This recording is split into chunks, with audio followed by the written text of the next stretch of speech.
9. No more of talk where God or angel guest with man is with his friend, familiar used to sit indulgent, and with him partake rural repast, permitting him the while venial discourse unblamed. I now must change those notes to tragic, foul distrust, and breach disloyal on the part of man, revolt and disobedience. On the part of heaven, now alienated, distance and distaste, anger and just rebuke and judgment given, that brought into this world a world of woe, sin and her shadowed death, and misery, death's harbinger. A sad task, yet argument no less but more heroic than the wrath of stern Achilles on his foe pursued, thrice fugitive about Troy wall. The rage of Turnus for Lavinia disespoused, or Neptune's ire, or Juno's, that so long perplexed the Greek and Cytherea's son.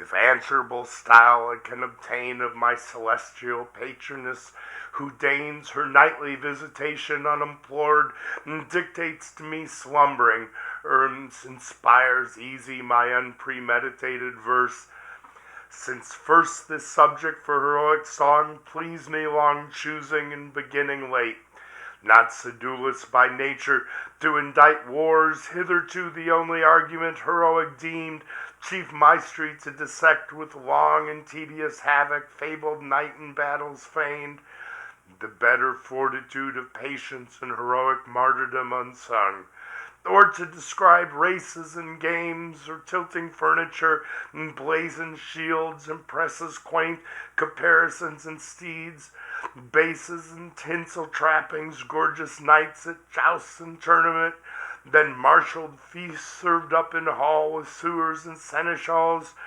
the skill of artifice or office mean, not that which justly gives heroic name to person or to poem. Me of these, not skilled nor studious, higher argument remains, sufficient of itself to raise that name, unless of age too old, or cold climate, or years damp my intended wing depressed, and much they may, if all be mine, not hers who brings it nightly to my ear.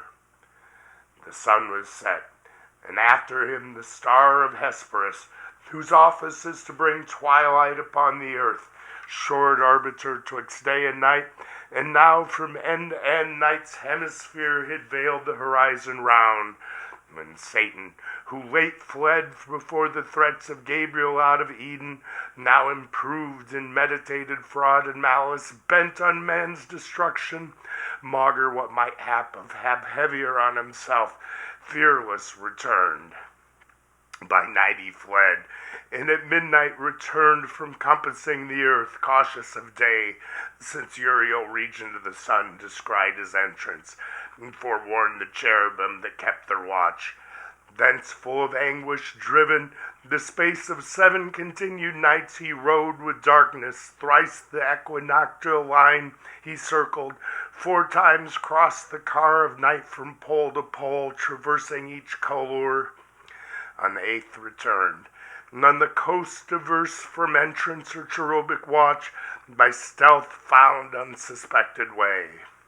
There was a place, not now, though sin not time for first wrought the change, where Tigris at the foot of paradise into a gulf shot underground, till part rose up a fountain by the tree of life, in which the river sunk, and with it rose Satan involved in rising mist, then sought where to lie hid. Sea he had searched, and land from Eden over Pontus, and the pool Metis, up beyond the river Ob, downward as far as Antarctic, then in length west from Orontes to the ocean barred at Darien, thence to the land where flows Ganges and Indus. Thus the orb he roamed with narrow search, and with inspection deep considered every creature, which of all most opportune might best serve his wiles, and found the serpent, subtlest beast of all the field. Him after long debate, Irresolute of thoughts revolved, his final sentence chose fit vessel, fittest imp of fraud, in whom to enter, and his dark suggestions hide from sharpest sight.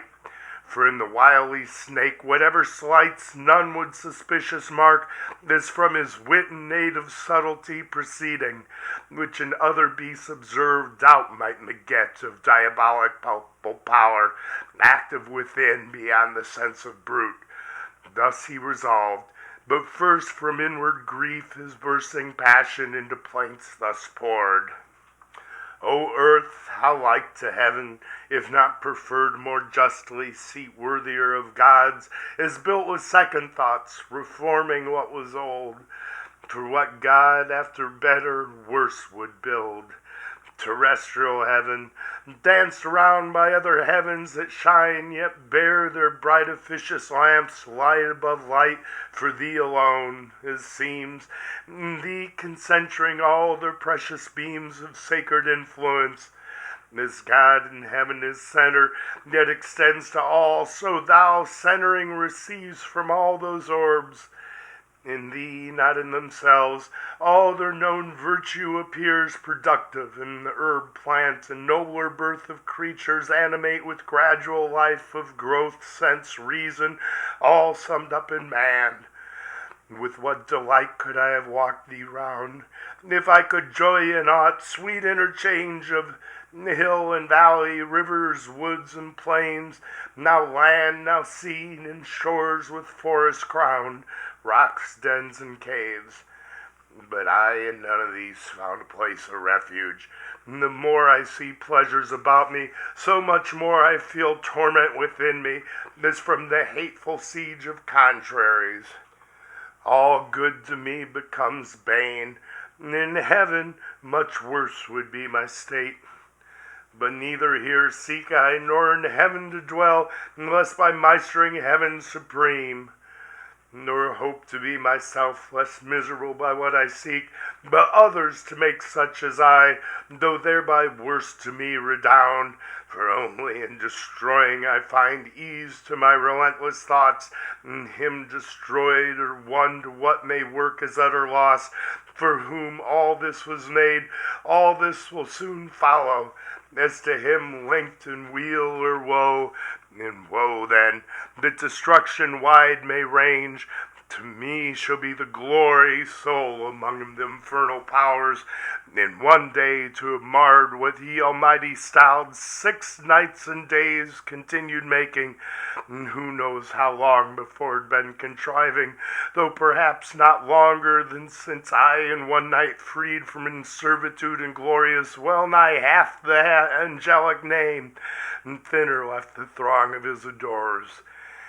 He to be avenged, and to repair his numbers thus impaired, whether such virtues spent of old now failed more angels to create, or if they at least are his created, nor despite us more, determined to advance into our room a creature formed of earth, and him endow, exalted from so base original, with heavenly spoils, our spoils. What he decreed he effected. Man he made, and for him built magnificent this world, then earth his seat, him Lord pronounced, no indignity, subjected to his service angel wings, and flaming ministers to watch and tend their earthly charge. Of these the vigilance I dread, and to elude thus wrapped in mist of midnight vapor glide obscure, and pry in every bush and brake, where hap may find the serpent sleeping, in whose mazy folds to hide me in the dark intent I bring. O foul descent, that I, who erst contended with gods to sit the highest, now constrained into a beast, and mixed with bestial slime, this essence to incarnate and brute, that to the height of deity aspired.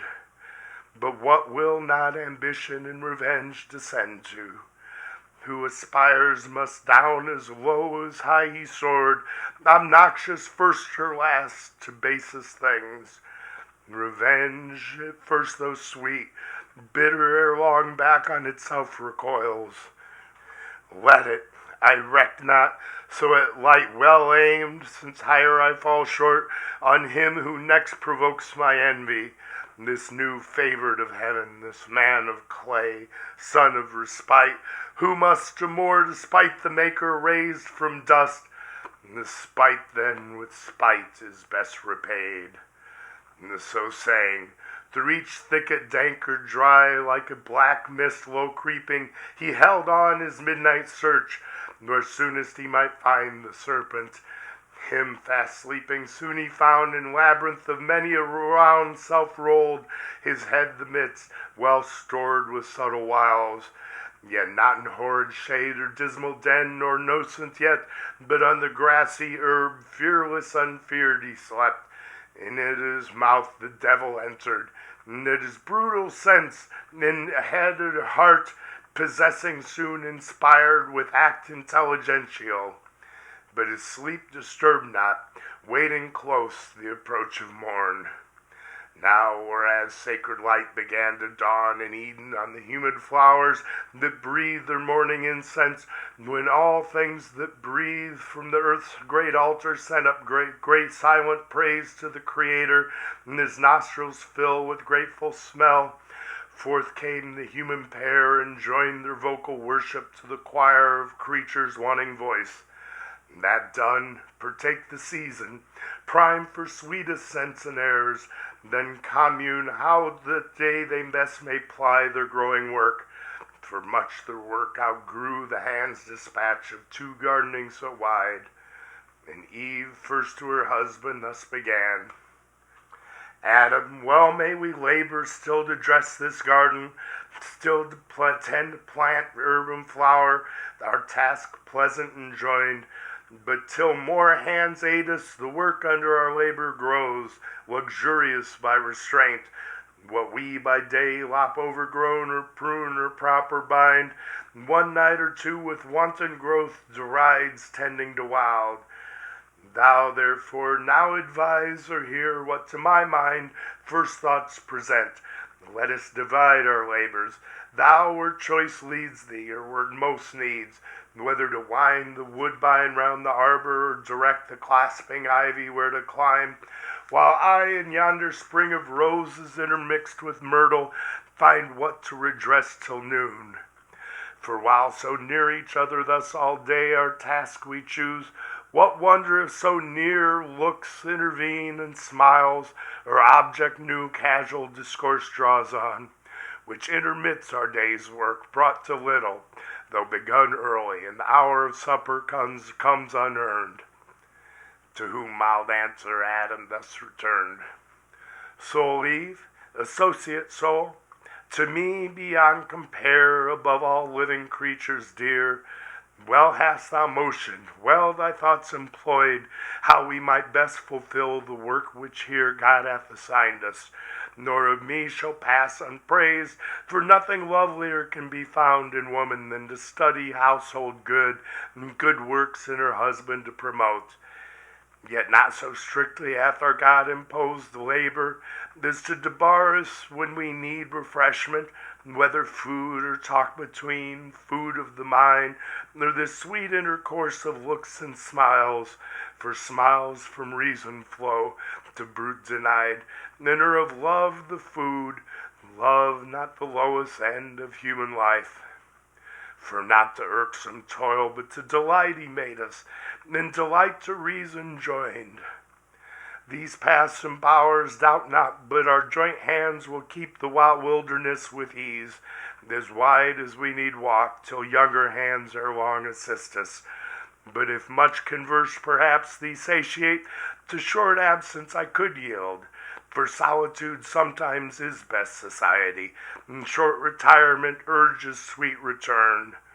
But other doubt possesses me, lest harm befall thee severed from me, for thou knowest what hath been warned us, what malicious foe, envying our happiness, and of his own despairing, seeks to work us woe and shame by sly assault, and somewhere nigh at hand watches, no doubt, with greedy hope to find his wish and best advantage, us asunder, hopeless to circumvent, us joined, where each to other speedy aid might lend at need. Whether his first design be to withdraw our fealty from God, or to disturb conjugal love, than which perhaps no bliss enjoyed by us excites his envy more, nor this, or worse, leave not the faithful side that gave thee being, still shades thee and protects.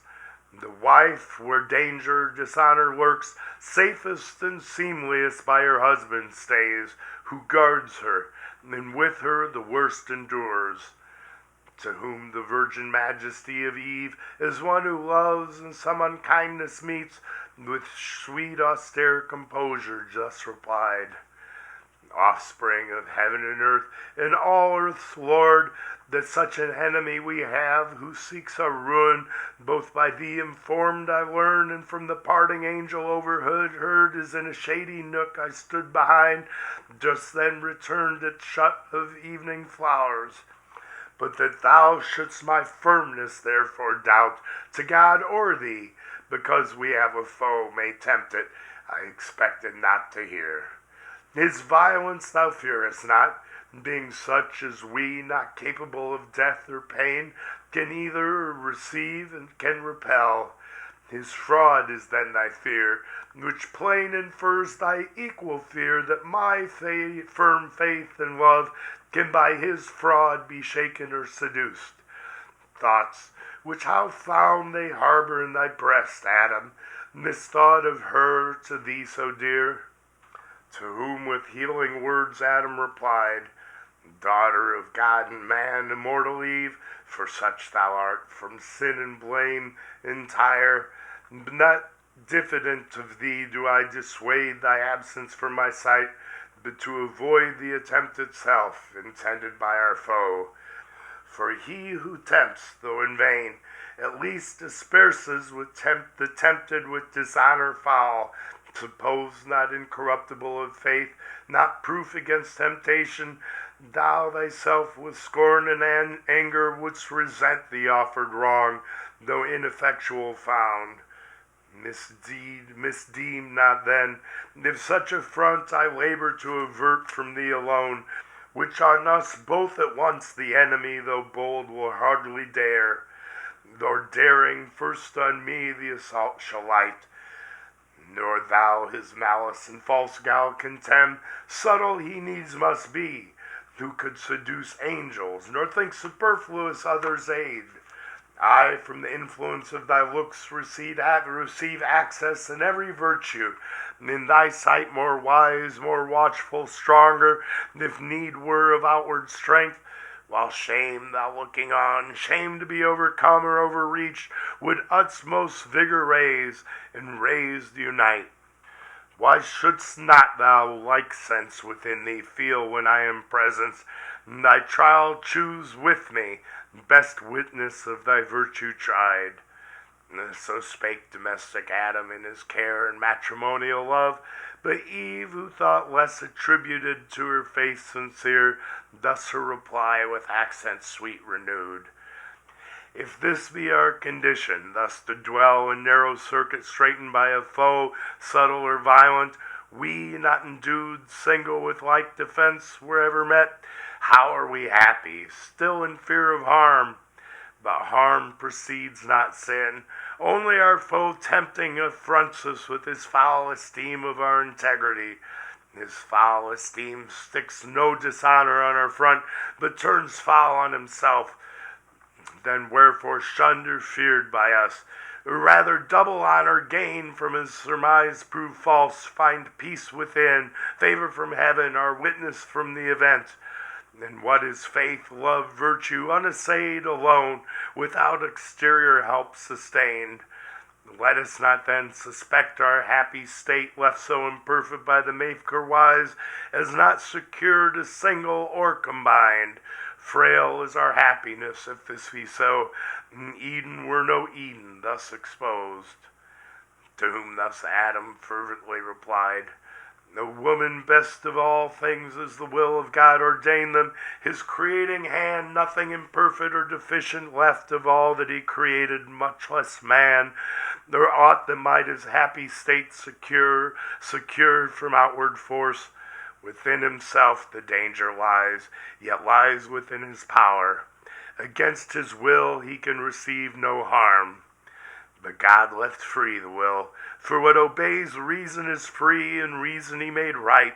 But bid her well beware and stand erect, lest by some fair appearing good surprise she dictate false, and misinform the will to do what God expressly hath forbid. Not then mistrust, but tender love enjoins, that I should mind thee oft, and mind thou me. Firmly subsist, yet possible to swerve, since reason not impossibly may meet some specious object by the foe suborned, and fall into deception unaware, nor not keeping strictest watch as she was warned. Seek not temptation then, which to avoid were better, and most likely if for me thou sever not, trial will come unsought. Wouldst thou approve thy constancy, approve first thy obedience. The other who can know, not seeing the attempted who attest. But if thou think trial unsought may find us both secure, then thus warned thou seemst, go. For thy stay not free absents thee more. Go in thy native innocence, rely on what thou hast of virtue, some and all, for God towards thee hath done his part. So do thine.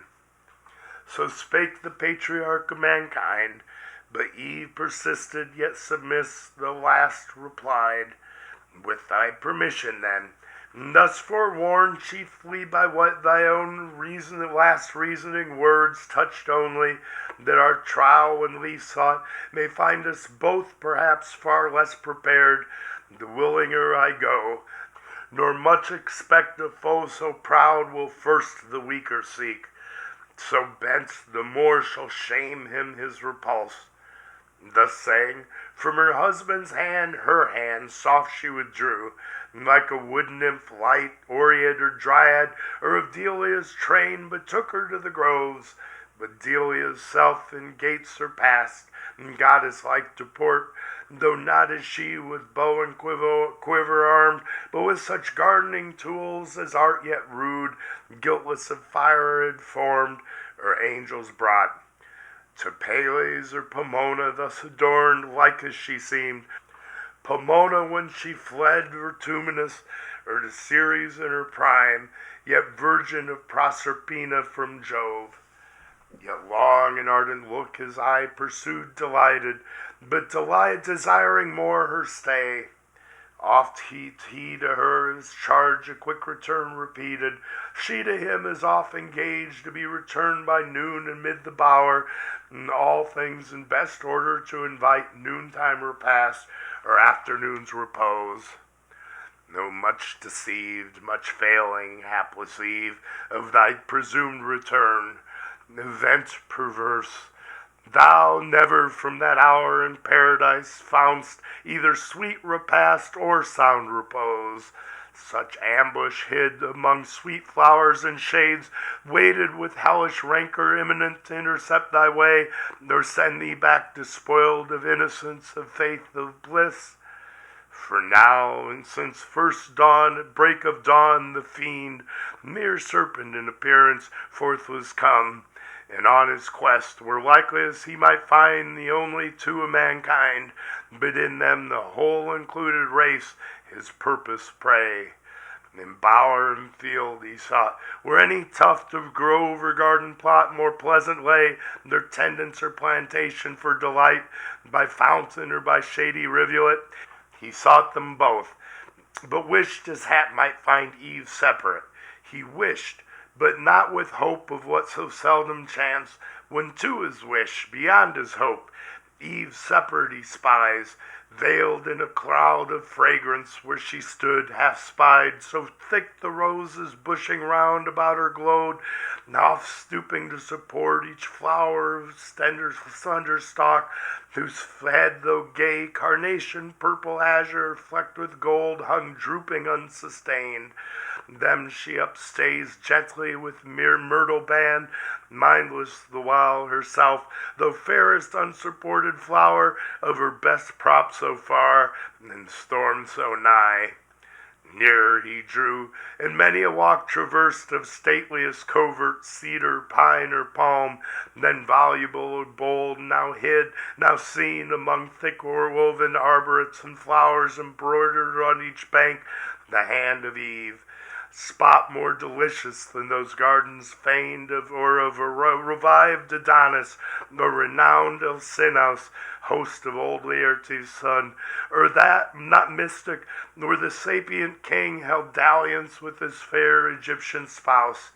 Much he the place admired, the person more, as one who long in populous city pent, where houses thick and sewers annoy the air, forth issuing on a summer's morn to breathe among the pleasant villages and farms adjoined, from each thing met conceives delight, their smell of grass or tended grain, their kine or dairy, each rural sight, each rural sound.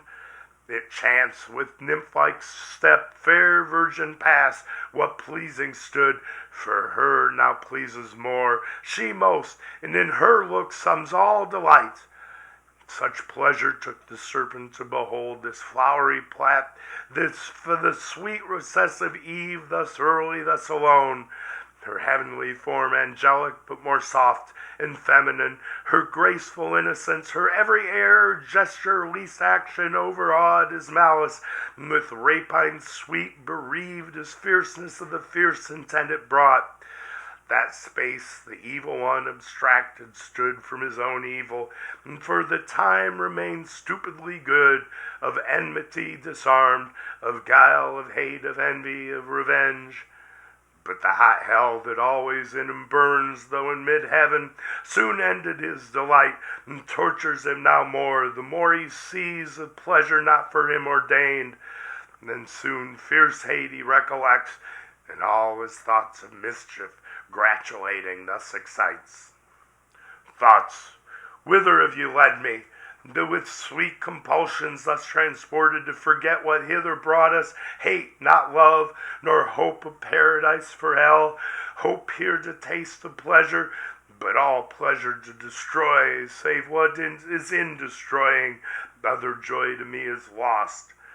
Then let me not pass occasion which now smiles, behold alone the woman, opportune to all attempts, her husband, for I view far round, and not nigh, whose higher intellectual more I shun, in strength of courage haughty, and of limb heroic built, though a terrestrial mold, a foe not informidable, exempt from wound, I not, and so much hath hell debased, in pain enfeebled me to what I was in heaven.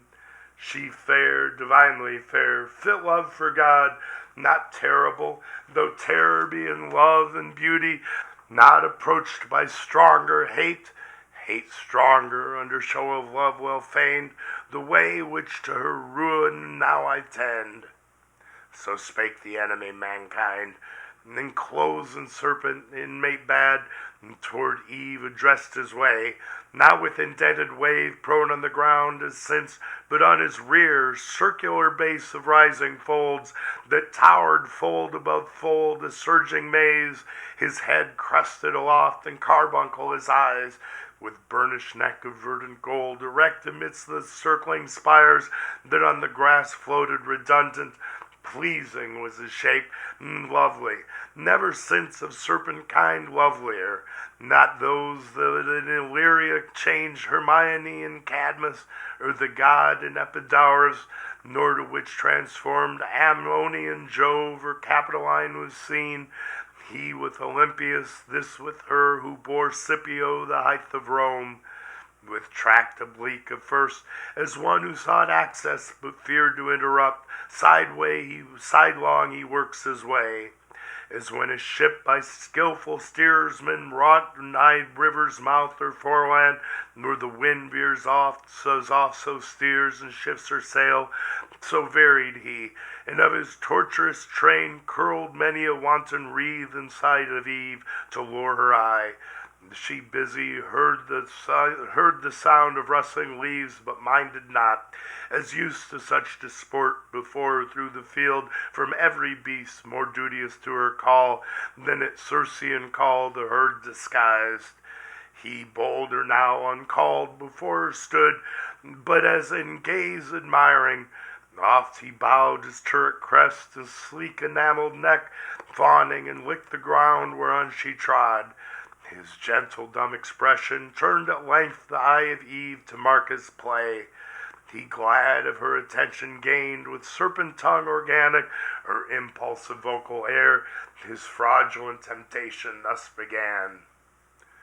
Wonder not, sovereign mistress, if perhaps thou canst, who are so wonder, much less harm thy looks, the heaven of mildness with disdain, displeased that I approached thee thus, and gaze insatiate, I thus single, nor have feared thy awful brow, more awful thus retired. Fairest resemblance of thy Maker fair, thee all things living gaze on, all things thine by gift, and thy celestial beauty adore with ravishment beheld, there best beheld where universally admired. But here in this enclosure wild, these beasts among beholders rude and shallow to discern half what in thee is fair, one man except who sees thee. And what is one? Who shouldst be seen a goddess among gods, adored and served by angels numberless, thy daily train. So glows the tempter, and his proem tuned into the heart of Eve as words made way, though at the voice much marveling. At length, not unamazed, she thus in answer spake. What may this mean? Language a man pronounced by tongue of brute and human sense expressed? The first at least of these I thought denied to beasts, whom God on their creation day created mute to all articulate sound. The latter I demur, for in their looks much reason, in their actions oft appears. Thee, serpent, subtlest beast of all the field I knew, but not with human voice endued. Redouble then this miracle, and say, how camest thou speakable of mute, and how to me so friendly grown above the rest of brutal kind, that daily are in sight? Say, for such wonder claims attention due.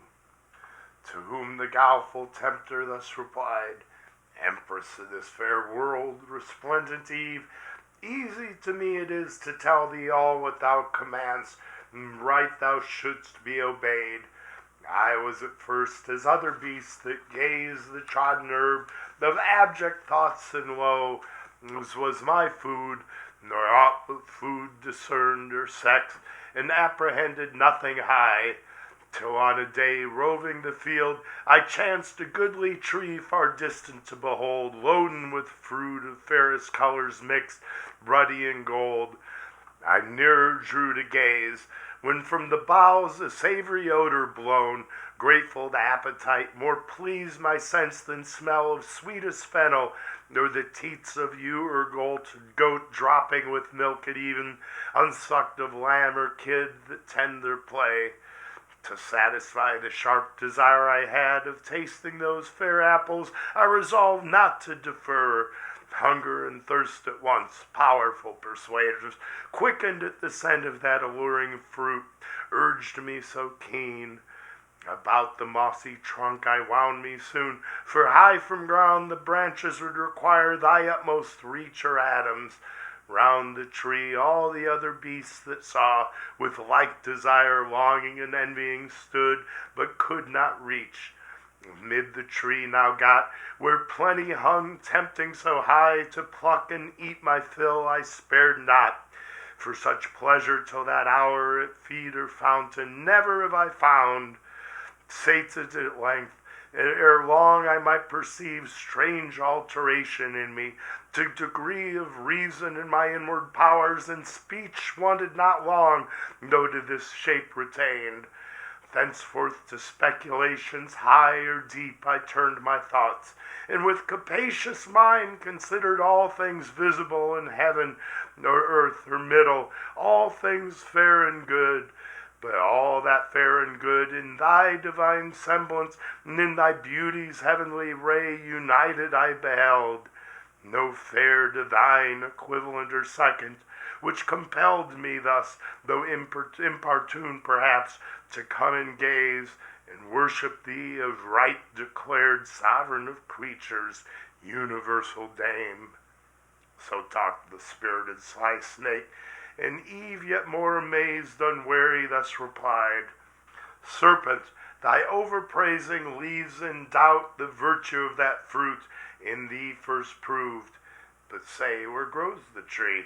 From hence how far? For many are the trees of God that grow in paradise, and various, yet unknown to us. In such abundance lies our choice, as such leaves a greater store of fruit untouched, still hanging incorruptible, till men grow up to their provision, and more hands help us to disburden nature of her birth. To whom the wily adder, blithe and glad, Empress, the way is ready and not long, beyond a row of myrtles on a flat, fast by a fountain, one small thicket past to blowing myrrh and balm. If thou accept my conduct, I can bring thee thither soon. Lead then, said Eve. He, leading swiftly, rolled in tangles, and made intricate seem straight, to mischief swift. Hope elevates, and joy brightens his crest, as when a wandering fire, compactive unctuous vapor, which the night condenses, and in the cold environs round, kindles through agitation to a flame, which oft they say some evil spirit attends, hovering and blazing with delusive light, misleads the amazed night wanderer from his way to bogs and mires, and often through pond or pool, there swallowed up and lost from succor far. So glistered the dire snake, and into fraud led Eve, our credulous mother, to the tree of prohibition, root of all our woe. Which when she saw, thus to her guide she spake, Serpent, we might have spared our coming hither, fruitless to me, though fruit be here to excess, the credit of hers whose virtue rests with thee, wondrous indeed, it caused such effects. But of this tree we may not taste nor touch, God so commanded, and left that command sole daughter of his voice. The rest we live law to ourselves, a reason is our law. To whom the tempter guilefully replied, Indeed, hath God then said that of the fruit of all these garden trees ye shall not eat, yet lords declared of all in earth or air? To whom thus Eve, yet sinless, Of the fruit of each tree of the garden we may eat, but of the fruit of this fair tree amidst the garden God hath said, Ye shall not eat thereof, nor shall ye touch it, lest ye die. She scarce had said, though brief, when now more bold the tempter, but with show of zeal and love to man, and indignation at his wrong, new part puts on, and as to passion moved, fluctuates disturbed, yet comely, in an act raised as of some great matter to begin.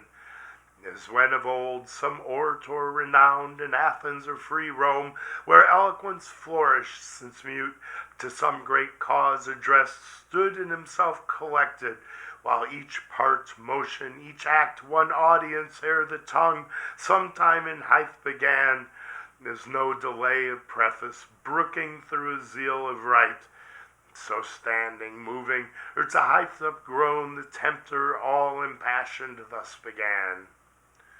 O sacred, wise, and wisdom-giving plant, mother of science, now I feel thy power within me clear, not only to discern things in their causes, but to trace the ways of highest agents, deemed however wise. Queen of this universe, do not believe those rigid threats of death. Ye shall not die. How should ye? By the fruit? It gives you life to knowledge. By the threatener, look on me, me who have touched and tasted, yet both live in life more perfect of a turn to fate meant by me, by venturing higher than my lot. Shall that be shut to man, which to beast is open? Then will God incense his ire for such a petty trespass, not praise rather your dauntless virtue, whom the pain of death denounced, whatever thing death might be, deter not from achieving what might lead to happier life, knowledge of good and evil, of good how just, if evil, if what is evil be real, why not known, since easier shunned? God therefore cannot hurt ye, and be just. Not just, not God, not feared then, nor obeyed.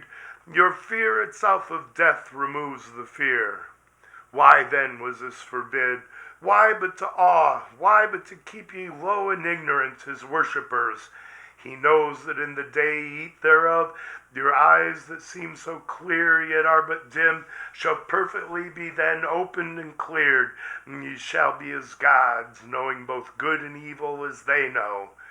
That ye should be as gods, since I as man, eternal man, is but proportion meet. I of brutes human, ye of human gods. So shall ye die, perhaps, by putting off human, to put on gods, death to be wished, though threatened, which no more than this can bring.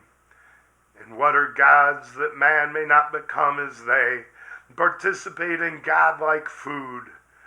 The gods are first, and that advantage use in our belief that all from them proceeds. I question it, for this fair earth I see, warmed by the sun, producing every kind, them nothing. If they all things, who enclose knowledge of good and evil in this tree, that whoso eats thereof forthwith attains wisdom without their leave, wherein lies the offense, that man should thus attain to know? What can your knowledge hurt him, or this tree impart against his will, if all be his? Or is it envy? And can envy dwell in heavenly breasts? These, and many more causes import your need of this fair fruit. God is humane. Reach then, and freely taste. He ended, and his words replete with guile into her heart too easy entrance won. Fixed on the fruit she gazed, which to behold might tempt alone, and in her ears the sound yet rung of his persuasive words, and impregnated with reason to her seeming, and with truth. Meanwhile the hour of noon drew on, and waked an eager appetite, raised by the smell so savory of that fruit which, with desire inclinable, now grown to touch her taste, solicited her longing eye. Yet first pausing awhile, thus to herself she mused. Great are thy virtues, doubtless, best of fruits, though kept from man, and worthy to be admired, whose tastes too long forborne, that first to say gave elocution to the mute, and taught the tongue not made for speech to speak thy praise.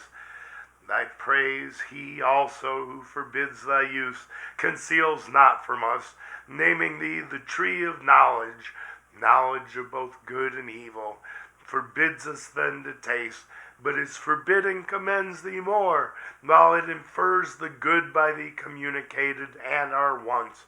For good unknown sure is not had, or had and yet unknown is not had at all. In plain then, what forbids he but to know? Forbids us good, forbids us to be wise. Such prohibitions bind not. But if death bind us with afterband, what profits then our inward freedom? In the day we eat of this fair fruit, our doom is, we shall die. How dies the serpent? He hath eaten and lives, and knows and speaks and reasons and discerns, irrational till then. For us alone was death invented, for to us denied this intellectual food, for beasts reserved. For beasts it seems, yet that one beast which first hath tasted envies not, but brings with joy the good befallen him, author unsuspect, friendly to man, far from deceit or guile. What fear I then? Rather, what know to fear under this ignorance of good and evil, of God or death, of law or penalty. Here grows the cure of all, this fruit divine, fair to the eye, and inviting to the taste, of virtue to make wise. What hinders then to reach, and feed at once both body and mind? So saying, her rash hand in evil hour, forth reaching to the fruit, she plucked, she eat. Earth felt the wound. Nature from her seat, sighing through all the works, gave signs of woe that all was lost. Back to the thicket slunk the guilty serpent, and well might, for Eve, intent now wholly on her taste, naught else regarded, such delight till then as seemed in fruit she never tasted, whether true or fancied so, though expectation high of knowledge, nor was Godhead from her thought. Greedily she engorged without restraint, and knew not eating death, satiate at length, and heightened as with wine, jocund and boon, thus to herself she pleasingly began. O sovereign, virtuous, precious of all trees in paradise, of operation blessed to sapience, hitherto obscured, intamed, and with thy fair fruit let hang, as to no end created. But henceforth my early care, not without song each morning and due praise, shall tend thee, and the fertile burden ease of thy full branches offered free to all. Till dieted by thee I grow mature in knowledge, as the gods who all things know. Though others envy what they cannot give, and had the gift been theirs, it had been here thus grown. Experience next to thee I owe, best guide. Not following thee I had remained in ignorance. Thou open'st God's wisdom's way, and giv'st access, though secret she retire. And I perhaps am secret.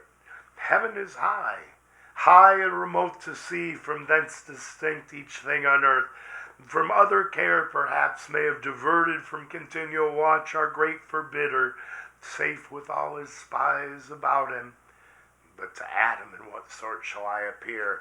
Shall I to him make known as yet my change, and give him to partake full happiness with me? Or rather not. But keep the odds of knowledge in my power without co-partner, so to add what once in female sex, the more to draw his love, and render me more equal, and perhaps a thing not undesirable, something superior, for inferior who is free. This may be well. But what if God have seen, and death ensue? Then I shall be no more, and Adam wedded to another Eve shall live with her, enjoying I extinct. The death to think. Confirm then I resolve, Adam shall share with me in bliss or woe. So dear I love him, that with him all deaths I could endure, without him live no life. So saying, from the tree her steps she turned, but first low reverence done as to the power that dwelt within, whose presence had infused in the plant's sciential sap, derived from nectar, drink of gods. Adam, the while waiting, desirous her return, had wove of choicest flowers a garland to adorn her tresses, and her rural labor's crown, as reapers oft are wont their harvest queen. Great joy he promised to his thoughts, and new solace in her return so long delayed. Yet oft his heart, divine of something ill, misgave him. He the faltering measure felt, and forth to meet her went. The way she took that morn, from first they parted, by the tree of knowledge he must pass. There he her met, scarce from that tree returning. In her hand a bough of fairest fruit that downy smiled, new gathered, and ambrosial smell diffused. To him she haste, and in her face excuse came prologue, and apology to prompt, with which bland words at will she thus addressed. Hast thou not wondered, Adam, at my stay? Thee I have missed, and had thought it long, deprived thy presence, agony of love till now not felt, nor shall be twice, for nevermore mean I to try what rash untried I sought, the pain of absence from thy sight. But strange hath been the cause, and wonderful to hear. This tree is not, as we are told, a tree of danger tasted, nor to evil unknown opening the way, but of divine effect to open eyes, and make them gods who taste, and hath been tasted such, that serpent-wise are not restrained as we, nor not obeying hath eaten of the fruit, and is become not dead as we are threatened, but henceforth endued with human voice and human sense, and reasoning to admiration, and with me persuasively hath so prevailed that I have also tasted, and have also found the effects to correspond.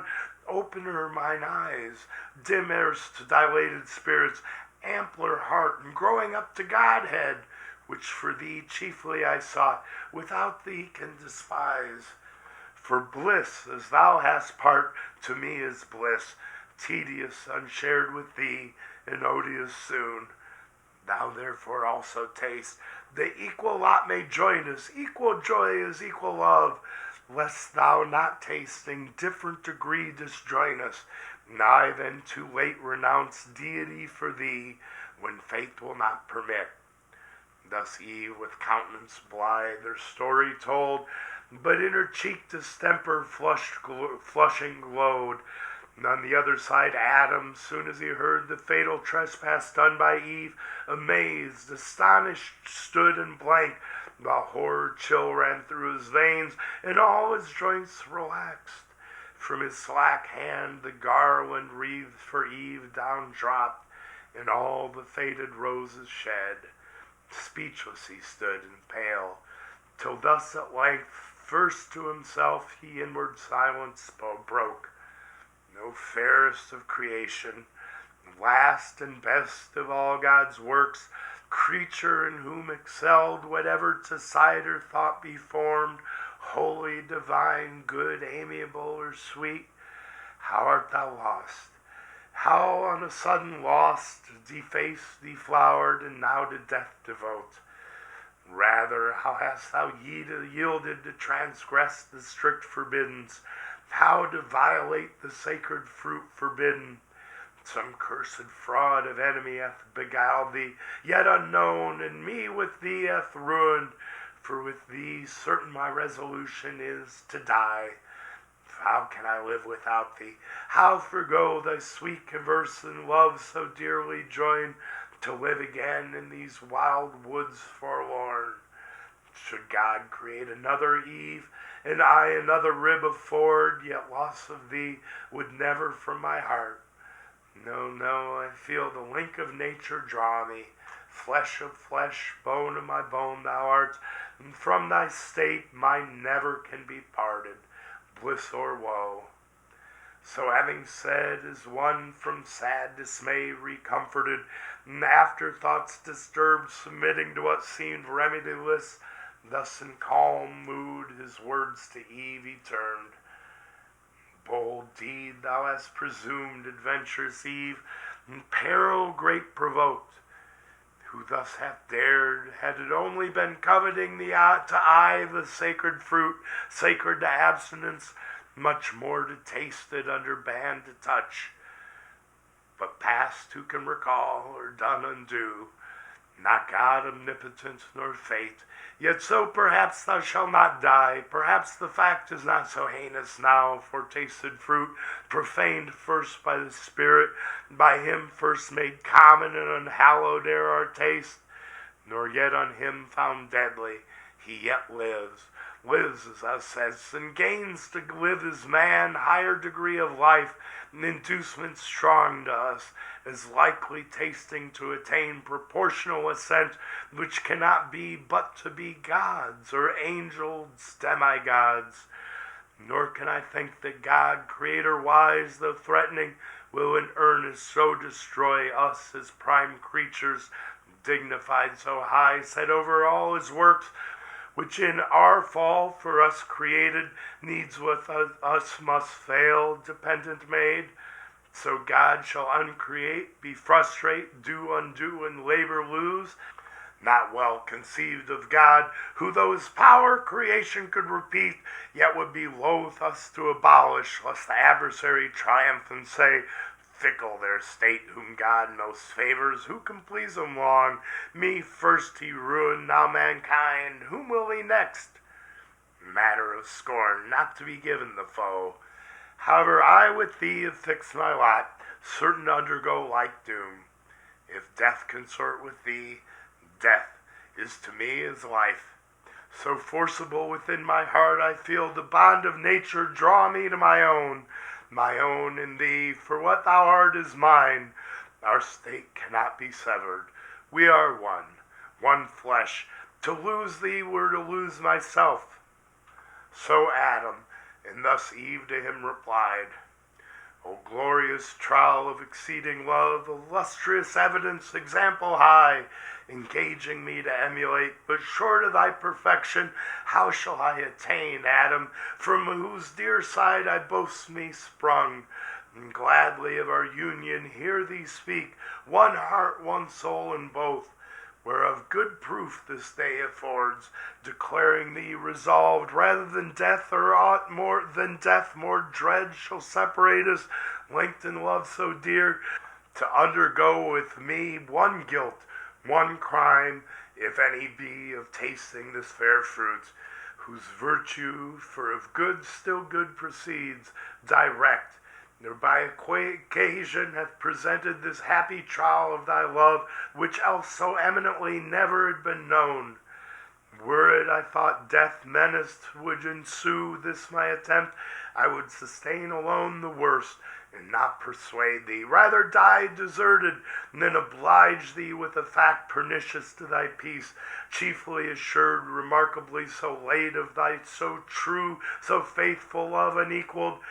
But I feel far otherwise the event, not death, but life augmented, opened eyes, new hopes, new joys, taste so divine that what of sweet before hath touched my sense, flat seems to this, and harsh on my experience Adam freely taste, in fear of death delivered to the winds. And so saying, she embraced him, and for joy tenderly wept, much won that he his love had so ennobled, as of choice to incur divine displeasure for her sake, her death. In recompense for such compliance bad, such recompense best merits, from the bough she gave him of that fair enticing fruit with liberal hand. He scrupled not to eat against this better knowledge, not deceived, but fondly overcome with female charm. Earth trembled from her entrails, as again in pangs, and nature gave a second groan. Sky lowered, and muttering thunder, some sad drops wept at completing of the mortal sin original.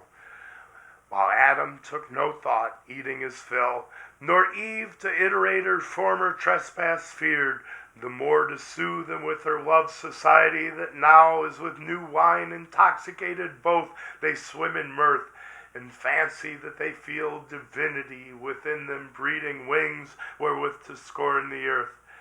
But that false fruit far other operation first displayed, carnal desire inflaming. He on Eve began to cast lascivious eyes, she him as wantonly repaid. In lust they burned, till Adam thus 'gan Eve to dalliance move. Eve, I see thou now art exact of taste, and elegant, of sapience no small part, since to each meaning savour we apply, and palate call judicious. I the praise yield thee, so well this day thou hast purveyed. Much pleasure we have lost, while we abstained from this delightful fruit, not known till now, true relish tasting. If such pleasure be in things thus forbidden, it might be wished that for this one tree had been forbidden 10. become so well refreshed, now let us play. And meet is as after such delicious fare, for never did thy beauty, since the day I first saw thee and wedded thee, adorned with all perfections, so inflame my sense with ardor to enjoy thee. Fairer now than ever, bounty of this virtuous tree. So said he, and forbore not glance or tore of amorous intent, well understood of Eve, whose eye darted contagious fire. Her hand he seized into a shady bank, thick overhead with verdant roof embowered, he led her nothing loath. Flowers were the couch, pansies and violets, and asphodel, and hyacinth, earth's freshest, softest lap. There they their fill of love and love to sport took largely, of their mutual guilt the seal, the solace of their sin, till dewy sleep oppressed them, wearied with their amorous play. Soon as the force of that fallacious fruit, with the exhilarating vapor bland about their spirits had played, and inmost powers made air, was now exhaled, and grosser sleep bred of unkindly fumes, with conscious dreams uncumbered, now had left them. Up they rose as from unrest, and each other viewing, soon found their eyes how opened, and their minds how darkened. Innocence that as a veil had shadowed them from knowing ill was gone. Just confidence in native righteousness and honor from about them, naked left to guilty shame. He covered, but his robe uncovered more. So rose the Danite strong, Herculean Samson from the harlot lamp of Philistine Delilah, then waked shorn of his strength. They destitute and bare of all their virtue, silent, and in face confounded long they sat, as struck mute, till Adam, though not less than Eve abashed, at life gave utterance to these words constrained. O Eve, in evil hour thou didst give ear to that false worm, of whomsoever taught to counterfeit man's voice, true in our fall, false in our promised rising.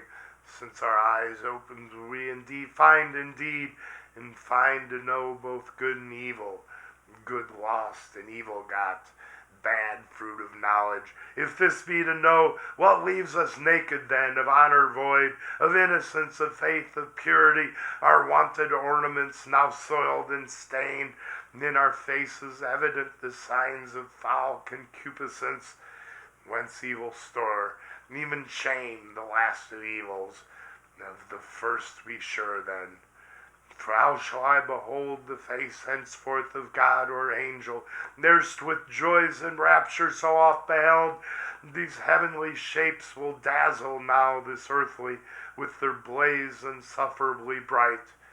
Oh, might I here in solitude live savage, in some glade obscured, where highest woods impenetrable to star sunlight spread their umbrage broad, and brown as evening. Cover me, ye pines, ye cedars, with innumerable boughs, hide me, where I may never see them more. But let us now, as in bad plight, devise what best may for the present serve to hide the parts of each from other, that seem most to shame obnoxious, and unseemly as seem some tree whose broad smooth leaves together sewed and girded on our loins may cover round these middle parts, that this newcomer's shame there sit not, and reproach us as unclean. So counseled he, and both together went into the thickest wood, where soon they chose the fig tree, not that kind for fruit renowned, but such as this day to Indians known in Malabar, their Deccan spread her arms, branching so broad and long, that in the ground the bended twigs take root, and daughters grow about the mother tree, a pillared shade high overarched and echoing walks between. There oft the Indian herdsman, shunning heat, shelters in cool, and tends his pasturing herds as loopholes cut through thickest shade. Those leaves they gathered, broad as Amazonian targe, and with what skill they had together sewed to gird their waist, vain covering if to hide their guilt and dreaded shame. Oh, how unlike to that first naked glory! Such of late Columbus found the American, so girt with feathered cincture, naked else and wild among the trees on isles and woody shores, thus fenced, and as they thought their shame in part covered, but not at rest or ease of mind, they sat them down to weep. Nor only tears rained at their eyes, but high winds worse within began to rise. High passions, anger, hate, mistrust, suspicion, discord, and shook sore their inward state of mind. Calm region once and full of peace, now tossed in turbulence. For understanding ruled not, and the will heard not her lore, both in subjection now to sensual appetite, who from beneath usurping over sovereign reason claimed superior way. From thus distempered breast Adam, estranged in look and altered style, speech intermitted thus that Eve renewed. Wouldst thou had hearkened to my words, and stayed with me, as I besought thee, when that strange desire of wandering this happy morn, I know not whence, possessed thee, we had then remained still happy, not as now, despoiled of our good, shamed, naked, miserable. Let none henceforth seek needless cause to approve the faith they owe, but earnestly they seek such proof conclude, they then begin to fail. To whom soon moved the touch of blame thus Eve, what words have passed thy lips, Adam severe? Imputest thou that to my default, or will of wandering, as thou callest it, which who knows but might as ill have happened thou being by, or to thyself perhaps? Hadst thou been there, or here the attempt, thou couldst not have discerned fraud in the serpent, speaking as he spake, nor ground of enmity between us known, why he should mean me ill, or seek to harm. Was I to have never parted from thy side, as good have grown there still, lifeless rib? Being as I am, why didst thou not the head command me absolutely not to go, going into such danger as thou saidst? Too facile then didst thou not much gainsay, nay, didst permit, approve, and fair dismiss. Hadst thou been firm and fixed in thy dissent, neither had I transgressed, nor thou with me. To whom thus first incensed Adam replied, Is this the love? Is this the recompense of mine to thee, ungrateful Eve, expressed immutable when thou wert lost, not I, who might have lived, enjoyed immortal bliss, yet willingly chose rather death with thee? Am I now upbraided as the cause of thy transgressing? Not enough severe, it seems, in thy restraint. What could I more? I warned thee, I admonished thee, foretold the danger and the lurking enemy that lay in wait. Beyond this had been force, and force upon free will hath here no place. But confidence then bore thee on, secure either to meet no danger, to find matter of glorious trial.